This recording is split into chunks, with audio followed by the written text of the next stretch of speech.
what's the reality for older people and for the people who work in offices? They're all complaining they don't get enough sleep. It's a little bit of a myth.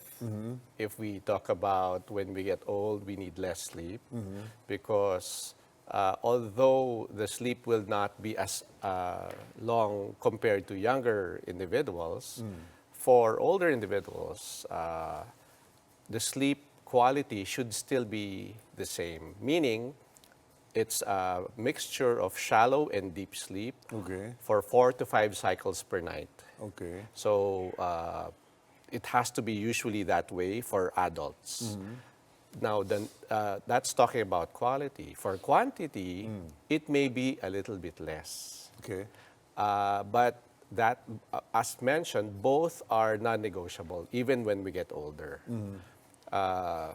Let's go to the earlier years. For kids, Yeah. they need about 8 to 10 hours. Yeah, that's a good suggestion. Let's start with children.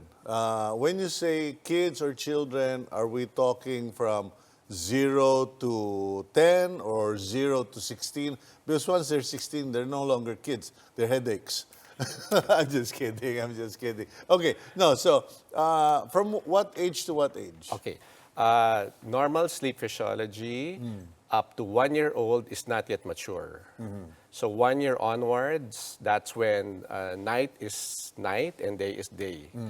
That's why for first-time parents, they have a hard time adjusting, because even if they have to go to work in the wee hours of the morning, the baby starts crying. So before 1 year of age, they can be asleep during the day, asleep at night, and then waking up every 45 minutes to an hour. But past 1 year old, that's when nighttime is really more for sleep, and it gets better with the years. Okay. So from 1 year to 10 years old, then you're talking about even more than 10 hours per night of sleep. But after 10 or even 12 years old, it gets a little bit lesser.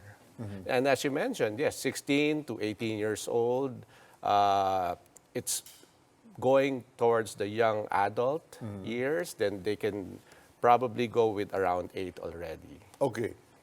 Let's talk about teenagers. Okay. So that would be 13 to 19. Okay. 13 to 19. There's this group of people who say they're teenagers, let them sleep in if they can sleep in. And I always say, look, if they, as kids, before 13 down, they could actually follow a rhythm. Why should the rhythm be broken? Why not let them wake up early and go to bed early? But the minute they reach teens, we seem to allow them, oh, it's a teenager, let them sleep late and then let them wake up late. And there's an argument in the households about this. Is this the right policy? What is the suggested regimen for teenagers? The earlier statement you mentioned about keeping them awake during the daytime and sleeping early and waking up early, that still holds a lot of good data. Okay. Even when they reach teen years. Unfortunately, because of the external environment, of course, we cannot not talk about gadgets. Yeah. It changes. But the guidance should still be that way.